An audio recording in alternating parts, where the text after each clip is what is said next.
Jag heter Anna Bellman. Det är väldigt roligt för mig att få vara er husmoderator under den här våren. Och som sagt, idag är det inget svårt jobb när man har en fantastisk föredragshållare att lyssna på och ställa lite frågor till. Och det får ni hjälpa mig med när han börjar bli färdig. Avbryt också under tiden om det är något ni känner att det här måste vi förstå lite tydligare. För idag ska vi prata om värde. På vilket sätt skapar vi värde? Det är bra att vara lite reflekterande ibland och fundera över det. På vilket sätt skapar jag värde? På vilket sätt skapar den styrelse som jag sitter i värde? The Value Adding Board ska det handla om idag. Och Torben som vi ska lyssna till, han tycker att det är bra med lagar och regler, men det börjar bli lite mycket nu. Han sa så här när vi pratade vid igår: Let's not make more rules, let's make sure we make the right rules. Och han vet vad han pratar om. Han har en gedigen erfarenhet både ifrån att sitta i ledningen i stora bolag och att sitta i styrelser. Han har bland annat varit koncernchef för Bang Olufsen. Han var med när Lego gjorde en stor turnaround som vice vd. Sitter idag i inte mindre än 10 styrelser, både för små startups men också för stora bolag. Vice ordförande i Electrolux bland annat. Så vi har mycket samlad erfarenhet att ta del av. Och den här lilla, man ska inte säga tegelsten för det är något negativt över det, eller hur? Men det är en rejäl samling med klokskaper, The Value Adding Board, och det är den vi ska få en samlad bild av idag. Och jag har fått höra av de som har läst den här och som kan den att den är så bra, för man behöver inte läsa den från pärm till pärm. Den har bra appendix, man kan verkligen bläddra i den och få ta del av det som är viktigt just nu. Den är på engelska, sen finns det en kort version på danska om man föredrar det språket. Och det gör ju vi ibland, men inte alltid. Det är lite svårt att förstå danska, tycker inte ni det? Så när jag pratade, ni tycker inte det, ni har inga problem med det? Nej, när jag pratade med Torben på telefon igår så kan jag säga att det tog en stund, sen så kan vi växla till engelska. Så därför har vi bestämt att idag så kommer han faktiskt att hålla sitt föredrag på engelska för att så många som möjligt ska förstå. Men frågor går jättebra att ställa på svenska, för han förstår oss. Och han förklarar själv varför vi har lättare att förstå. Eller varför han har lättare att förstå oss än tvärtom. Varmt välkomna hit. Vi släpper loss honom. Och sen så tar vi en frågestund efteråt. Varsågod, Torben. Tack för det, Anna. Tack för den. Jag förstår sagtens svensk, för I talar mycket tydligare än vi gör i Danmark. I Danmark talar vi meget tjusket, förkortar orden och inte till att förstå vad vi säger. Och så talar vi hurtigt för snabbt, och så är det helt omöjligt. Så I må gärna prata svenska till mig, det älskar jag att höra. Men jag vill hellre tala engelska, för så kan det gå snabbare. Och jag har tagit för många slides med, så därför blir det a little bit in English. Let me see if the computer works. I'll do like this. Yeah. But first, I'm so happy that I was invited to participate here in your lunch meeting. One of my close friends from Electrolux, Hans Stråberg, har pratat ganska mycket om jeres aktiviteter, och därför var det en särlig ära för mig att bli inviterad här till idag. Mina slides är hemslöjd, och alla mina synpunkter är subjektive refleksioner. Sorry, now I have to switch to English again. My slides and whatever I'm saying here is completely subjective reflections about what I've experienced, and I have only experienced a number of companies, so therefore there's no scientific truth or anything. It's purely my own opinion, and if something is a bit critical, it's about Danish companies only. So you can relax, certainly. Anyway, I talk about how do we now move from passive boards to more active boards, which I think is important, and how do we create value, as Anna highlighted. So what I will take you through is a little journey from an evolution, you could say, from the ritualistic boards, and there are many boards which are driven by rituals, over to the more formalistic board, and from there, is that opening by itself? Yeah. And from there I will then primarily focus on what I call the interactive boards, which I think is important for many companies in the future. You can also say that the ritualistic board maybe has a degree of a weak governance model. The compliance, the formalistic board is very much driven by compliance. What do the rules say? Can we say yes to those rules? And the final one, the interactive board, is more driven by what the business and the management needs, which I think you will see when I get through here. Let me start there with the ritualistic board, which was quite sufficient when the world was more in order and things were more predictable. Much of the business was local, regional, and we had more incremental development of many technologies and many industries. But today, much of what we are dealing with is really, I think I'll go over here for you, is really more globalized markets and many industries mixed together. We don't know what Amazon or Google will do with our industry tomorrow. So many disruptive technologies. That is a reality. This slide is actually from a board seminar we had recently in Egmont, one of the companies where I'm on the board. It's pretty much similar to Bonnier. And we actually have this picture in our head that we are on a certain ice flake. We don't know how long it lasts. We don't know when we have to jump to the next one. We just know it's not permanent. And I think that's a better mindset to have in the board than thinking that we just can continue what we came from. So the problem is that many managers, many of those people who have to drive the company, they have a challenge of how do they get meaning, synthesize meaning out of all the information that happens? How do they craft and how do they implement a strategy that is adequate? How do they balance between core, getting more juice out of better excellence, and how do they also create new legs that will be needed in the future? And how do they overall create growth and EBIT for the result for the owners? Now, of course, this is actually a picture from Denmark, but you know, if you have a classical board, there was a professor over in USA, his name is Meyer from Yale University. He made an analysis of more than 1,000 boards and company management, and he asked the board members how do they feel they do about their job, and they said, well, 9 out of 10 they felt they did a good job. Then in the same companies, he asked the management, but only 2 out of 10 executives felt that they got wise counsel, and they felt that the cooperation with the board to some degree was even demotivating. That's a big difference in perception, and that made me think about there's something you have to do differently. And what should that be? Well, one would say we have to go back to the American model. There it's not so difficult because there you have one chairman and CEO in the same person, chairman and the CEO who has complete power of the board and the company.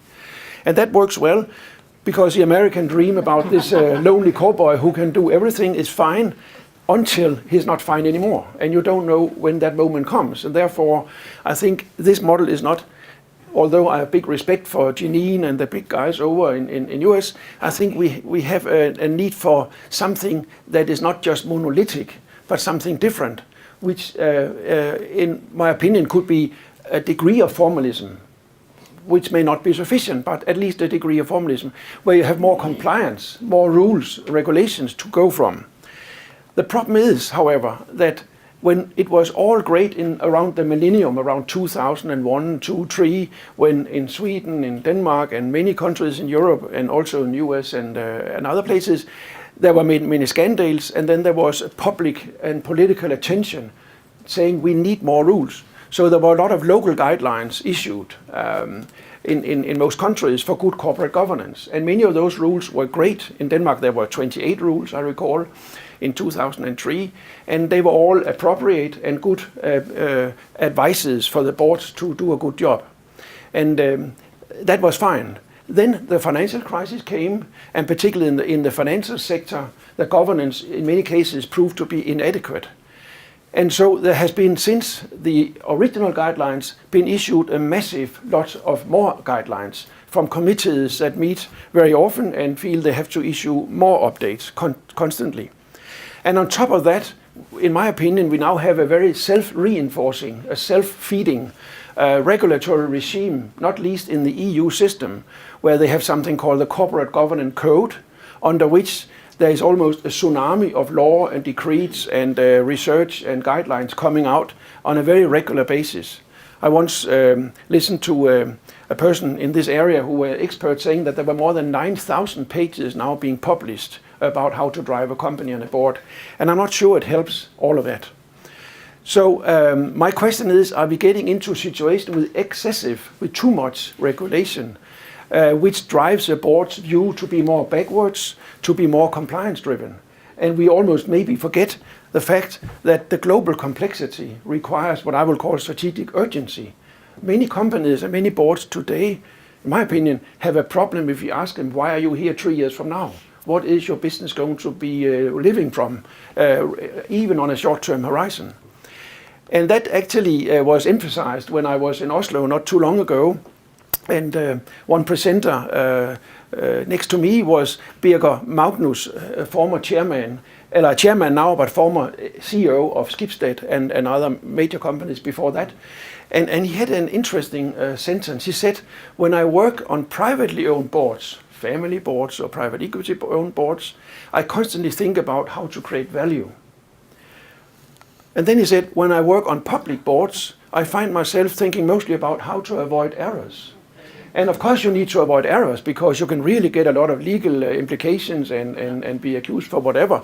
But it's a little bit dramatic, in my opinion, that board members maybe tend to think in that way. And that made me think maybe we need to find another way forward. Not instead of the formal guidelines, they have to be followed to a large degree. But can we find another balance? Could we find back to the more interactive boards, which is business driven? As you could say, maybe it was some times ago. I don't know when it was, but where the board is able to help management to synthesize meaning, to craft a strategy, to balance between the many balances in the company and help creating growth in a world which is increasingly complex and difficult. If that is the aim for the board, then I think there are two aspects. One is, when I say business driven, I think about focus and time. How do we spend the time that we have together with management and in the board with each other? And the other point is interactive. How do we engage in a dialogue? And this almost sounds trivial to discuss the word dialogue because we all know what it is. But there is a tendency under this tsunami to forget about basic things like getting a good dialogue going with management. So if I start with the dialogue thing, I went back to Peter Drucker, who all of you know about. He was a very famous thinker, and he's dead now. I saw him in Brussels some years ago, and he was not dead at that time. He just looked like it. But he said once very clever things. No organization can live in the long run, if it can't work under the assumption that its members, including its management, are perfectly normal human beings. Say, you don't need to be a professor to say that. But sometimes we forget it. Sometimes we are so absorbed in the American, you can say, literature about the big heroes who are almost superhuman that we forget that even a manager, even a leader needs feedback and needs a dialogue. So if that is a starting point, then you could say that the executive team for a big or a small company are looking down in the periscope, you can say, on this turbulent world and try to get meaning out of that.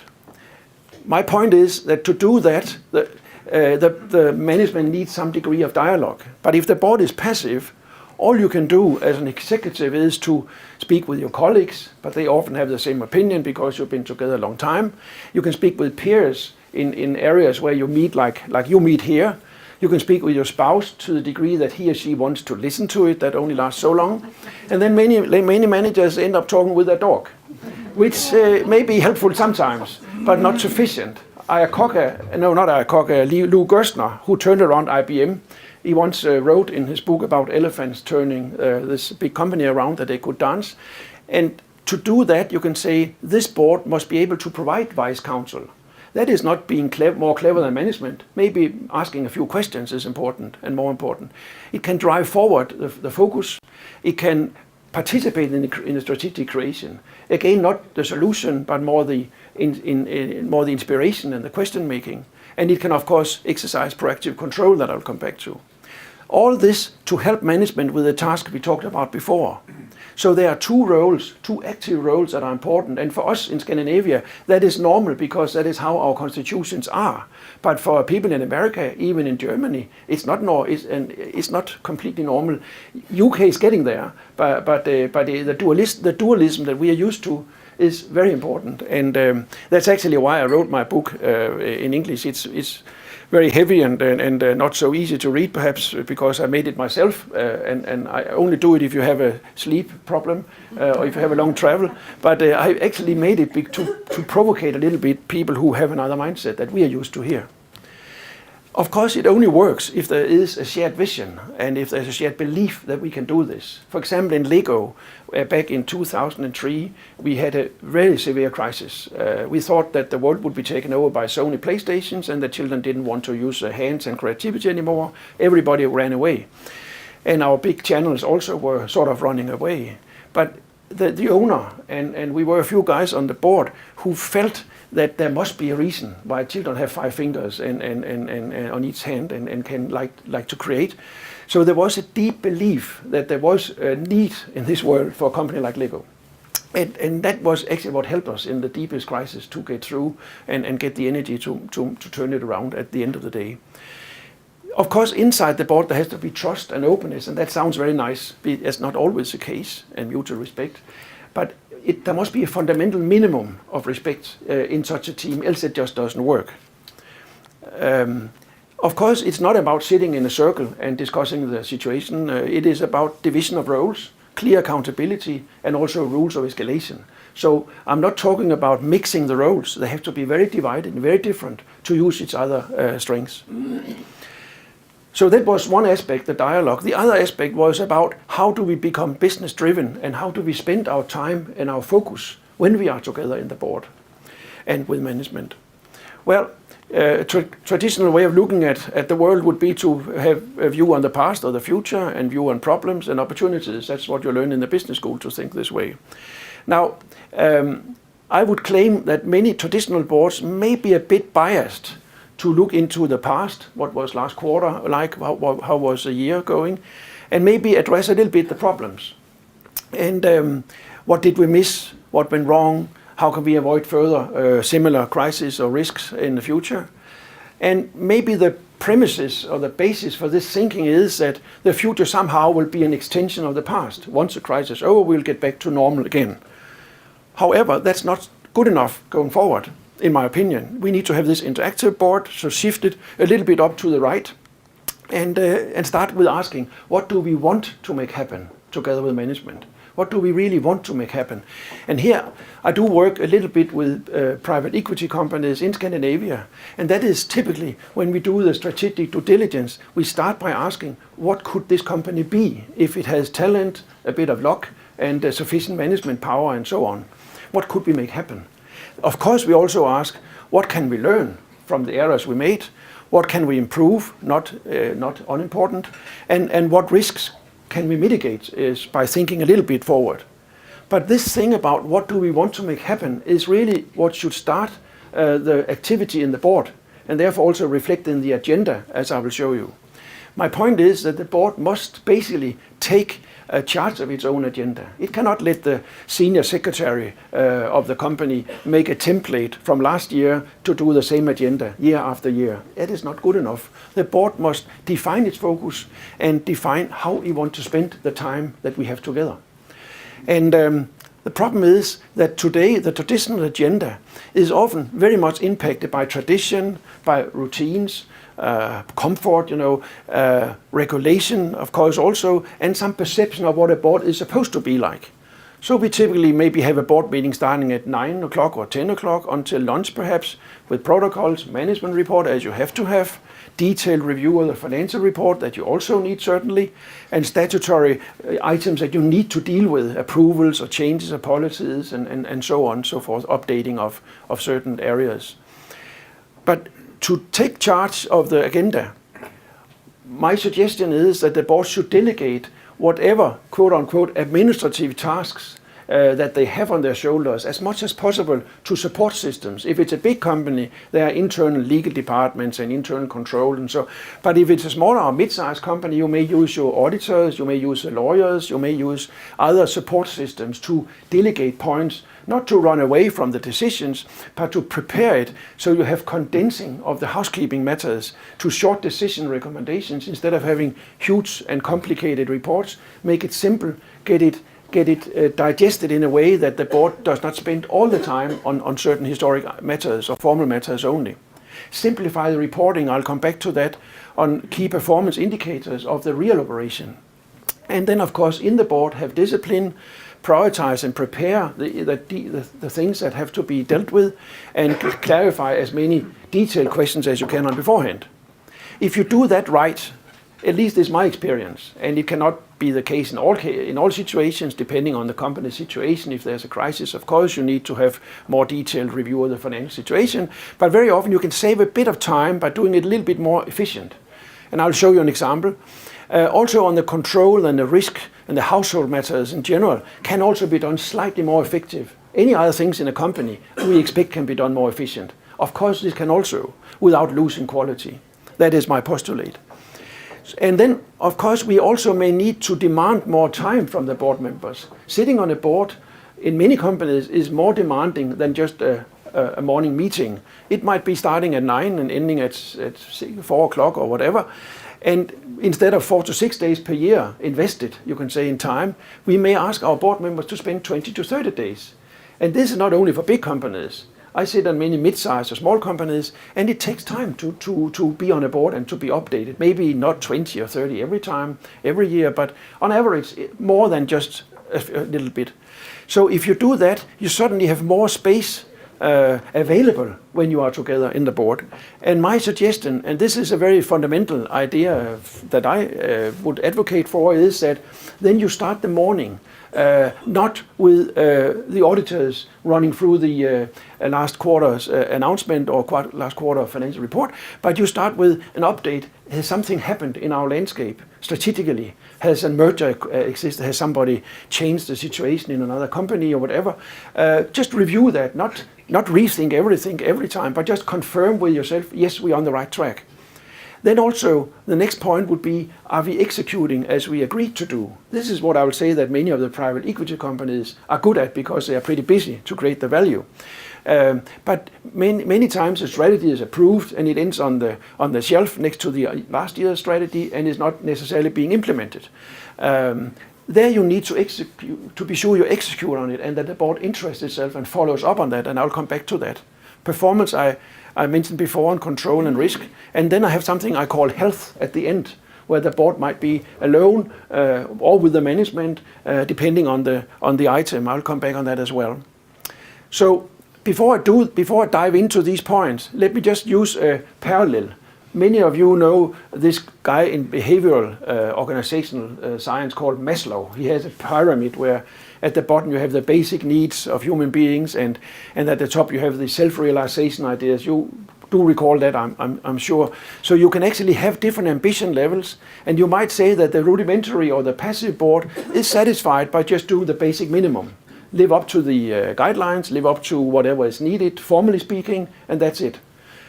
My point is actually that when you have an active and engaged board, you could actually expect it to be more fun, because you have the basic that has to be dealt with. You can have ambitions of good conduct, even excel in certain areas, and of course thereby the board work and interaction will become more fun, may not be the right word, but more exciting. And if you apply that on each of the functional areas, you can say, you could actually say that the strategic area, not everything can be perfect in the first year, but over some time you might say, we want to focus on execution. Or we might say, let's take a strategy seminar. Let's be sure that we have reviewed our strategy, that we know what we are doing and why we're doing it.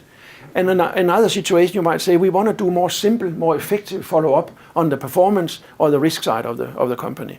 So what I will go through now, it's each of these 5 items, but I will not explain or not suggest that everything should be done perfectly. That will come over time.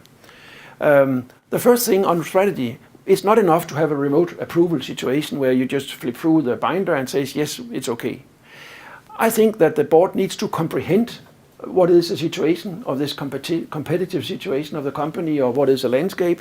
The board needs to inspire management by posing a few questions, not super intelligent questions, just common sense, even stupid questions can help. How can we co-create? How can we challenge what's on the table? And how can we get further forward? For example, the mechanics of long-range planning often is that it's a build-up process up through the hierarchy. But I think going forward, what you should look at is, what is the real potential, like I said before, that this company could be taken to if we are good enough and have a little bit of luck and so on, and the funding for doing that. Then backwards from there, saying if we want to be there in 2020, what does it take us to change now to get there in that direction? Instead of just talking about should the growth next year be 3 and perhaps even 3.5%, that is not enough for the dialogue in the board. Another point where the board can help in the process is to stimulate what I call unlearning of internal truth. Many companies, or maybe all companies, they have some internal insulation layer, you can say. In Denmark we call it rock wool layer because insulation is called rock wool. And below that layer, all new ideas are sort of filtered away, because what comes through up to management is only the existing truth that is confirmed by people who've been in the industry more than 5 years, and then it's actually dangerous. And there the board can challenge sometimes. For example, in Lego, I recall we had people from the logistic area in the organization presenting their vision for how could we actually do the logistics going forward long term. In Electrolux, recently we had a meeting in US with top management from Home Depot to understand how is white goods going to be sold tomorrow by the internet. Nobody bothers to go to these dreadful warehouses and buy the refrigerators. So we need to understand what happens there. And if you ask people inside, they're used to the existing paradigm, with all respect. You need to get some provocations into the boardroom, into the management room, and external or good internal people can help in that respect. Another one, sometimes when we are operative managers, and you all have tried that, we sometimes can lose sight of where we're heading because the problems are just so monumentous that it's hard to look through them. There, it's good to have a board, even in tough times, saying, yes, we know it's tough, but we keep on this track because we think it's the right one. I still recall a case we had where Marcus Wallenberg said to the management in a tough time that I'm sure we are doing the right things. It will take 3 years, but we are patient and just keep on doing it. And that really relieved management to continue tracking in that direction, even if it was severe headwind. I talked about the balance between existing core business and new business, and that balance is always difficult because if management only looks for new business, it can be a kind of escaping from the bad near future. On the other side, if we only optimize the existing business, we may be run over quickly by some new players in the market. So there has to be a balance. It's not either or, it is both and. That leads me to execution. I mentioned before is sometimes a stepchild in many boardrooms. We don't talk about it because somebody's supposed to do that. We're not supposed to get our fingers dirty here. And certainly the board should not execute, but the board should interest itself on certain key areas. For example, the strategy must not just be a result of the existing hierarchy or the existing functional silos. The organization should actually be developed around the strategy. Once we know what we want to be 5 years from now, we need to know which organs, which competences, which functions do we need, and then sort of mold the organization around the strategy and not the opposite. And it's very often, because of tradition, so that the strategy becomes a function of the organization and not the other way around. And that revolution can only come if the board starts to provocate and starts to ask those questions into the management. Another thing is that we need to be sure when we are on the board that we have the talent pipeline, that we're not only having a nice plan, but nobody to realize it. So we need to review maybe yearly, maybe half yearly, depending on the situation, which are those new talents. And that goes for small companies as well as for big companies. Who are the next generation driving this forward, as well as which are the next innovations that we dream about. Maybe they're not realized. Here comes in another one about execution, because it cannot happen by itself. This slide is unfortunately not so clear as it should be, but this is an example from the company Pandora, which makes jewelries, and where I happened to be chairman when the Accel private equity took it over. And there we had very clever people from Boston Consulting. But anyway, we had defined together with these people 5 work streams that were important from now and going forward 3 years to develop that company in the way we thought it could be developed. And every board meeting, and that was monthly, we tracked the progress on 3 to 5 of these value streams. value creating streams. And those which were written with green were on track, and those who red were not quite on track. And that was not to crucify anybody, it was just to inspire discussion. Is something changing? Are we not putting enough attention to this? And the mere fact, and this was only 3 pages, and it took like half an hour, but the fact that there was attention on execution made also management put more attention to it and not delegating it to somewhere in the organization. It's quite simple, but it works. That leads me to a performance which I said before can be done slightly more effectively than just reviewing a classic P&L or balance sheet from the auditor. My point is that we can do a very more simple report, more operational, and I'm sad to say that this is not so clear, but even if I take it up, it's not more clear, but this is actually from Lego. You can see the logo up there. When we, even in the deep crisis, we tried to focus on what should we do different. And so the reporting that we looked at in the board, of course, annually we had to look at the annual report, and the reporting as formally has to be done and approved.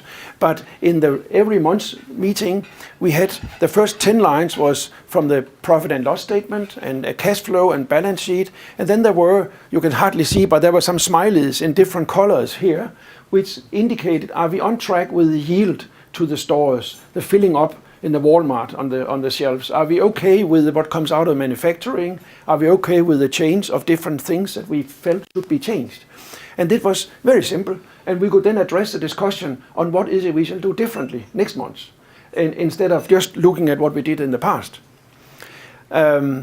Control is very important, and I could speak the whole day about the importance of control, because in this complex world we really need control of what we do, what's happening, because so much can change in a company so fast that if we don't have the control in order, we can easily be blown away.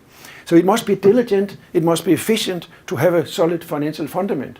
And a lot has been written about it, and all of that is also right. My point is, it can be done more compressed and still be efficient. The same goes for risk analysis. Sometimes risk analysis has tended to be very mechanical. We need to find 10 risks, we need to put them on a graph, and then we have done risk analysis. But that's not sufficient. It has to be relevant context. It has to be existential risk, real risks that could damage this company really severely, and not just risk. Sometimes you see risk analysis saying risk that prices will fall and so revenue will fall. But that doesn't inspire so much dialogue, because that's almost trivial. So you need to have really a deep discussions of strategic risks, real risks, and that should then lead to what do we do to be more resilient for those dramatic risks. Health was one I mentioned before. It could happen when we discuss health. It's not the personal health, it could be, but that's not what I'm thinking about here. This is inspired by a guy called Jim Collins, who made a book some times ago, back around 2002, about Good to Great, you recall it. He made a book later on where he had to explain why the great companies collapsed anyway. So he made a book called Why the Mighty Fall. And that's worth reading. It's just a small book. But there he talks about the health of a company.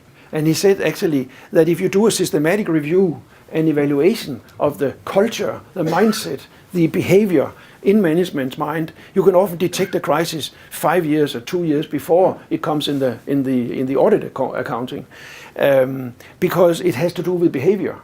And there it's important that regardless of the company, some companies are very early stage, embryo, some are stars and growing, and others a little bit stagnating and so on. But depending on the company, you might, in the board meeting, feel management is becoming very, very self-confident, almost complacent, almost ignoring competition, almost being so strong in its own belief that you don't question, is it really true, or is it just because we were good last time? Is there sufficient control in the company? Are we stretched too thin? Is there enough talent to follow this development? Now we suddenly grow to 200 people. Have we enough control systems and clever management to take care of that? A little bit later, you might ask, is there a feeling in the discussion of this room that management and ourselves are taking success for granted? For example, before Lego came into this difficult situation back in the 80s and the 90s, it was a tremendous success, and everybody expected that to continue. Why shouldn't it? But suddenly you might also detect that you lose contact with the end consumer. because making a career means you come further and further away from the end consumer instead of getting closer and closer to them. And are we now, when there's a little stagnation, are we doing too many marginal decisions? Are we taking another order, even if it's a negative contribution, just to fill up machinery, feed the animal, or what is happening here? These are small signs of behavior that may not be in the reporting. It's not on the agenda, but it could be observed. But how does a board member express that concern? And if you are sitting in front of 5 management people who know everything themselves, how do you get that across? And I'm not suggesting that one should speak behind the shoulders of anybody, but it can sometimes help, it's my experience at least, that if you have, let's say, the last half hour where the board is alone, and typically you would ask the VD to be there as well, and they say, I feel that what happened over in that discussion was not particularly healthy and did not show any respect for the real problems. Is that also your concern? And then you might have a discussion about that, and obviously after that discussion, the chairman must go back to the management group and say, we discussed these issues, we have to do something differently here. So it should not be any politics or anything behind the scene. You might also have a company that is really in true stagnation, almost in crisis, early coming. And the question is, do we as a board and do we as management understand the root cause, the real cause? Is it lousy management, or is it because the idea has disappeared because Google took over that idea, or is it because our channels is falling apart? What is the real reason for this potential stagnation? And if it, because the business is not any longer relevant, okay, close it and do something with it. But it could also be that management run out of ideas and just repeat the same theme about, tough times and the crisis and so on. But in fact, it could just be lousy work, in fact. Is the organization inefficient? Sometimes sales organizations, sales subsidiaries become more headquarters in themselves, have their own rules and their own existence, and forget that they are part of a bigger company, and forget that it's not the hierarchy in this German subsidiary, but it's the people on the street who should sell the products that it's all about. So these are questions that is hard to address in the quarterly reporting because it's not on the accounting scheme, but it's very important. Are we even now suggesting panic M&As to keep growing? I've seen that happen. So these are ideas about what I mean with health, and I think it's also needed. So these 5 points, the strategy, the execution, the idea about following performance with real performance parameters, not IFRS or advanced accounting, and the idea about doing control and doing household efficient, and finally health. Those 5 points I think are pretty important for a board to go in that direction, not from one day to the other, but at least work themselves in that direction.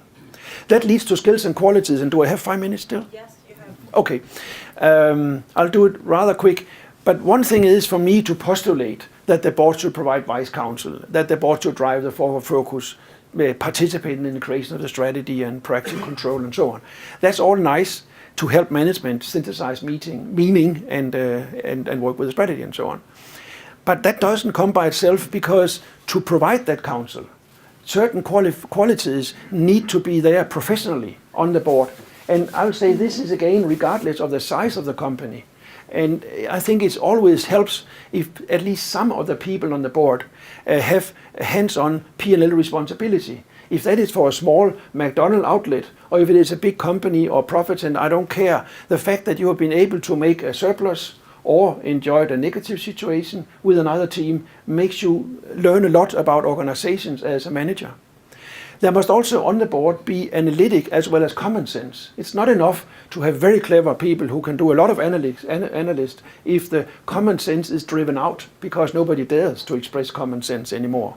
So it has to be both and.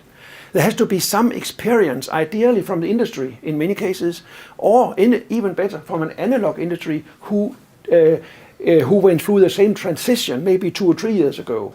Who tried this complete disturbance in the industry and survived it by finding a new way forward. These people are good to have on the board because they can help management or inspire management to say, well, we did it this way and maybe it's different here, but at least you might consider such a way of acting.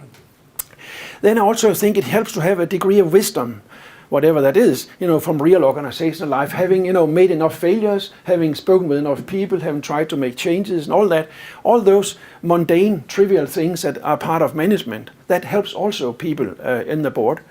Independence and availability I spoke about before, that you have to invest time, and diversity of course has to be on this list of qualities, but that is in many dimensions. I'll not dive a lot into it here, but to me I think, for example, that geographic dimension is very important if you are an international company, to have people represented from those markets where you are active or where you see growth opportunities.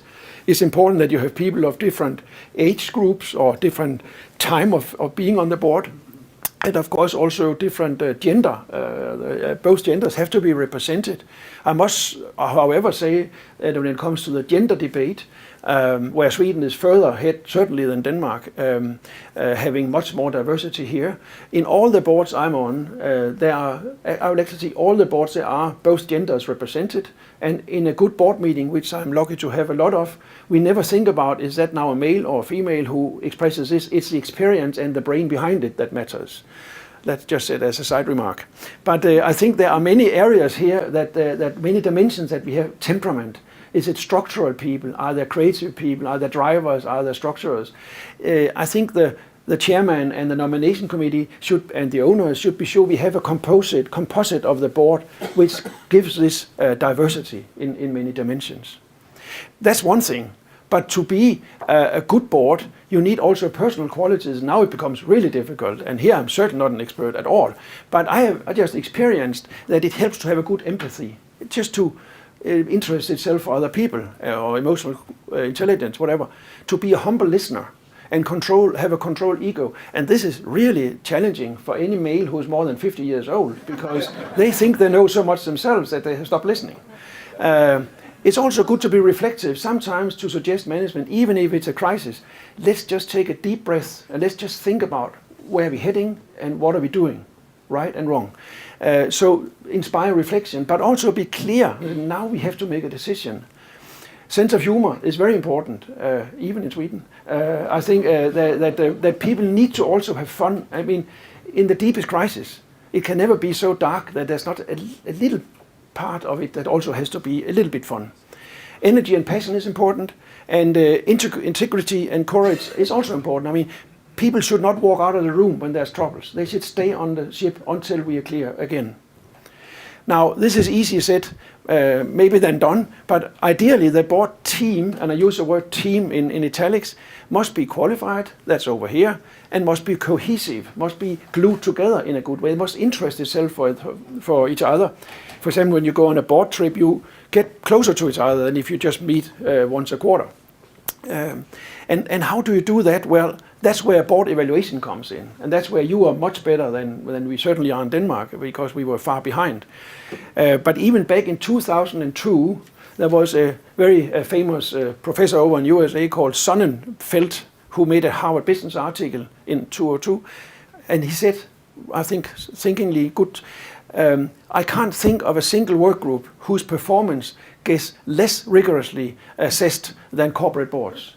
When you think about it, all work groups, all departments, all teams in our companies are being scrutinized and evaluated and controlled and calculated day in and day out.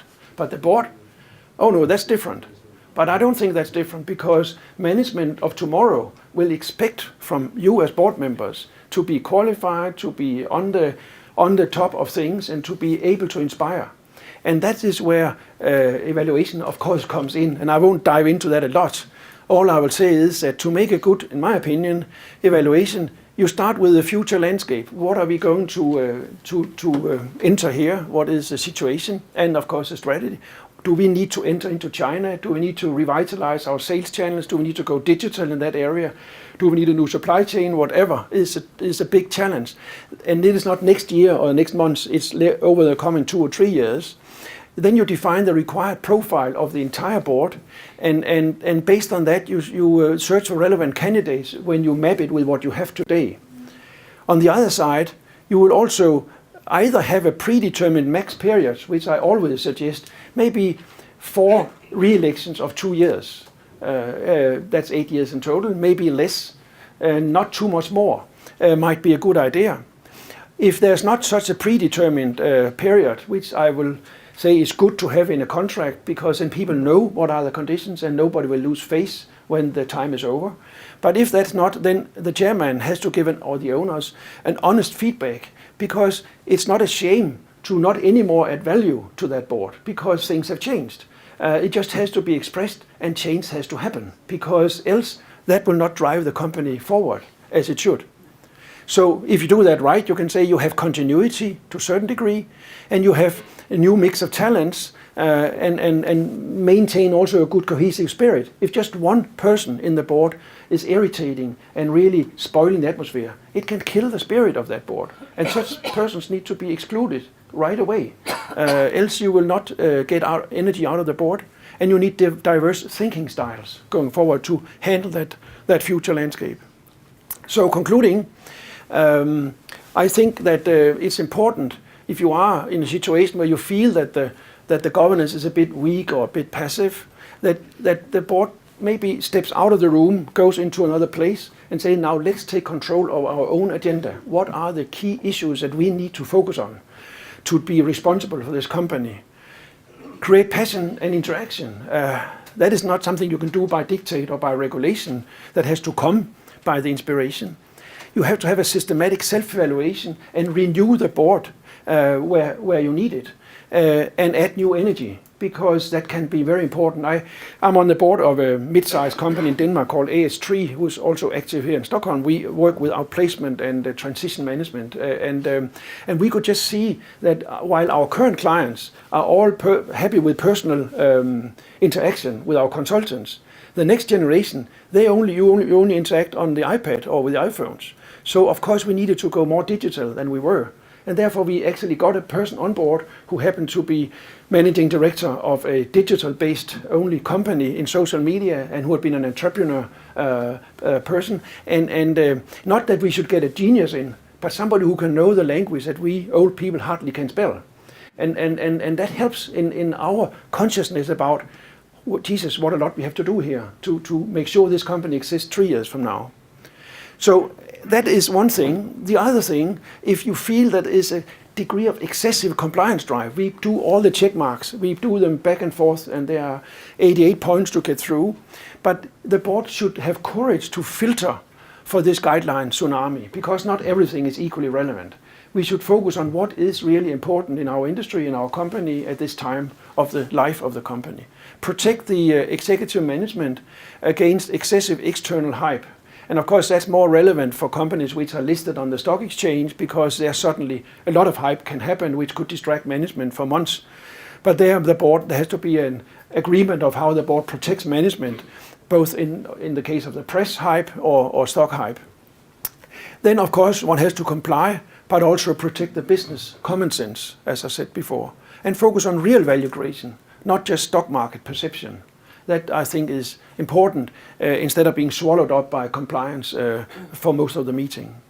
And if you do that right, my point is that you might little by little over some years get in a situation where you have mental surplus when you start fresh in the morning to think about strategy. It's not a buzzword, it's not something from the university only, it's pure common sense.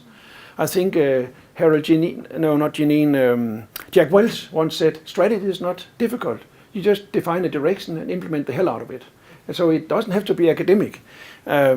Execution, are we really tracking as we should? Or is just something we expect to happen by itself? Management should be responsible here.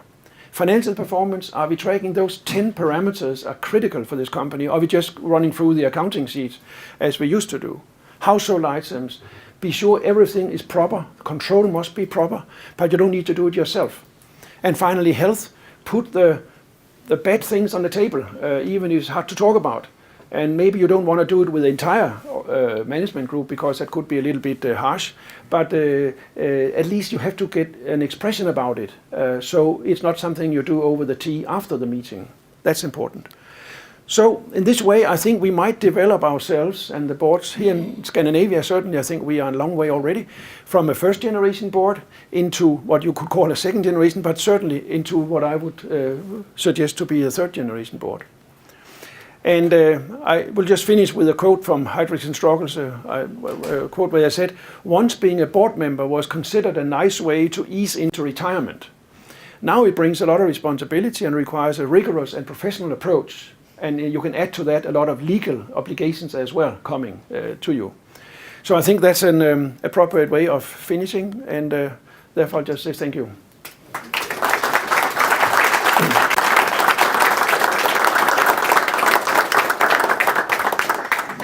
Thank you. You mentioned Jack Welch. Yes. And that reminds me of a meeting my husband actually attended some years ago where Jack Welch was here in Sweden. Yes. And one of the CEO, one of the big companies here in Sweden, said that my board members, they are so not passionate, not enough engaged. Yes. If you translate it, too lazy. Yes. How should I do? And you know what Jack Welch said? Fire them all. Yes, but that's because he's a CEO and chairman, so therefore he can do that, and that's efficient. Exactly. In Sweden, in Denmark, we have to, here we have to go through nomination committees and all kind of procedures to do even a minimal change after 5 years, and that's not good enough. No, what I actually advocate in my book, and I would say here, is that to me, many companies here in Scandinavia are highly influenced by institutional investors. And also big private investors, certainly. I think the investors, again, big and small companies, need to step up and be more in contact with their boards. Many cases I see family-owned companies or institutional-owned companies where there is at least a yearly dialogue where you could have a lunch or a cup of coffee, but where the owners are not invisible administrators in a far office, afraid of getting into the real world, but where they go into the company or meet the board and sometimes meet the management and get an impression about how are things going. That's the first thing you can do. And then if you clearly detect, and also you can read through the board evaluation schemes, that I think you are much more disciplined in Sweden in doing so here. But then obviously you will always detect if something is not good. And if it's that bad, as your husband refers to, then of course it has to be changed right away because the company is suffering. And I meet many managers who really are, as I said earlier, frustrated over going away from a board meeting, and they have to lift up the group again to get back in spirit because it was such a disillusioning experience to meet such sleepy people, unengaged. And that doesn't work. It has to change, and it has to start with the owners and the chairman.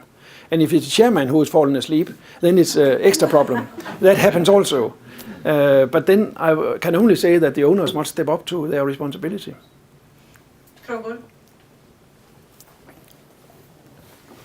Well, thank you. That was my coffee going down, sorry. Just to comment on your introductory remark about languages, it has been scientifically asserted that Swedish is phonetically much more distinct than Danish, and this is very embarrassing for us Swedes, because it's easier for you to understand that than the other way around. True, absolutely. Så jag går över till svenska. Ja, det är okej. Det går mycket fint. Jag heter Bengt Karlev, jag är intresserad av strategifrågorna precis som du tar upp här, och din Pandora, två frågor. Det ena, Pandora-bilden som du hade, där sa du så här att ni följde ett antal workstreams, och jag brukar alltid tala om en strategisk agenda. Strategi är aldrig en sak, det är en kort lista på viktiga utvecklingsfrågor. Och det ena att jag ber dig kommentera det. Det andra är arbetsfördelningen när det gäller dels strategiutformningen, men framför allt kanske uppföljningen av den strategiska agendan mellan å ena sidan styrelsen och å andra sidan företagsledningen, om du vill kommentera. Det är två mycket bra spørgsmål. I will say that on the first one, I just lost the first point. What was your strategiska agendan? Yes. Sorry. Yeah, exactly.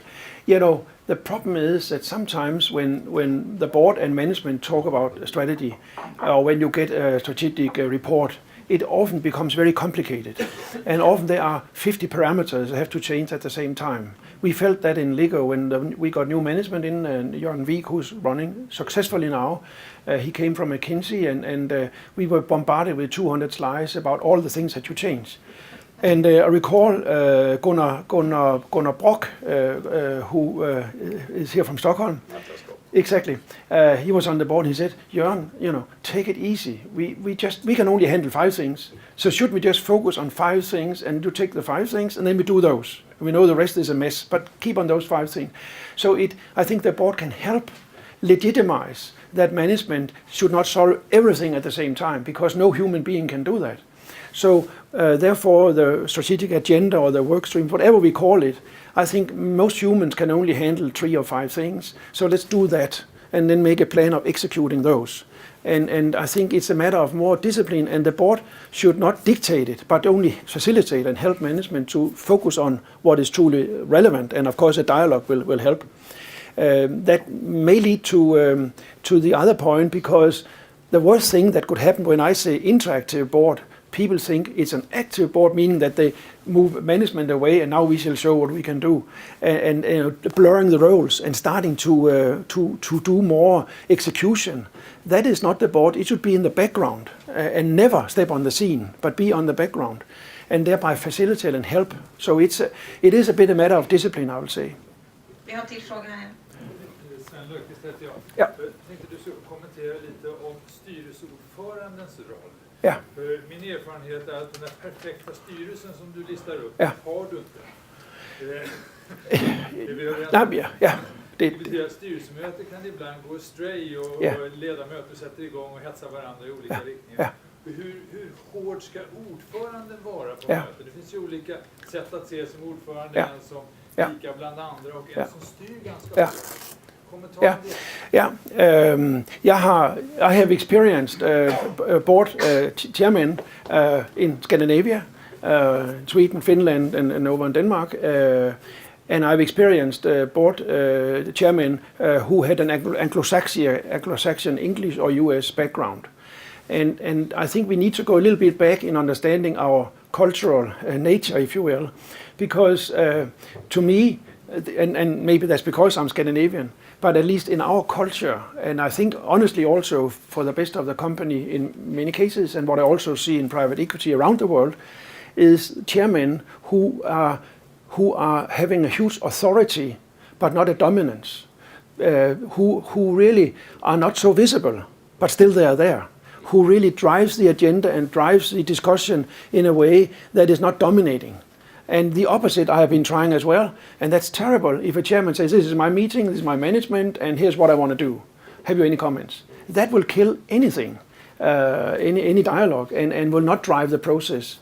And I hate to again mention one name that I did earlier before, but when I'm being asked other places than in Sweden, I would say that to me Marcus Wallenberg is the prototype of, in my opinion, a very ideal chairman, and not because it's a big guy and a big company and a big history and big family, but simply because he as a person rests in himself and has a good overview and has no need to demonstrate his own power. He's just there, but still he could guide a board meeting with 20 people in a way that nobody felt it was being guided, but still it was. So if we had more of that type in Scandinavia, I think that would be great. And I would not put a hero into it. But I think the chairman has these attributes I mentioned, are being humble and still firm, listening, have a controlled ego, and sort of facilitate the debate. But he or she has a huge responsibility of driving the quality of the debate, the quality of the way you spend your time, and of course the quality of the participants as well. So I completely agree with you. The chairman is a single most important person on the board. Deputy may also have, but it is really the chairman that is the most important, or the chairwoman who is the most important, who really describes the culture or sets the scene. Klockan går. Och våran timme har tagit slut. Jag skulle bara vilja att du avslutar med att svara på en sista sak. Sorry. Yes. Och det är att nu sitter vi ju många här, sitter i styrelser, kanske inte är styrelseordförande och har den rollen och kan sätta agendan och styra och leda. Om jag kommer tillbaka nu, resten av min styrelse har inte varit här och hört och inte har samma syn. Hur ska jag göra? Vad är ditt bästa tips? It's a good, really good question as well. Well, the worst you can do if you enter into a board coming from outside is to start to revolutionize everything and say, now here's what you have to do. That's a sure route to the fiasco.